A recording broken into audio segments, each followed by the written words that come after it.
10. veebruari sõnumiks tuleb surm. See ei tähenda füüsilist surma. See tähendab mõne tsükli lõppu, mingit muutust, millegi algust. Võib-olla ongi see, et kui meil siin mõni päev tagasi oli poodu, mis oli selline kaart, mis ütles, et vana on läbi, aga uus ei ole veel alanud, mõtle ja vaata, siis nüüd surm ütleb kindlasti, midagi on läbi, midagi on algamas.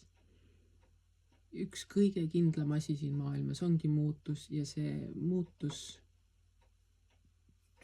tulebki elu ringkäigust.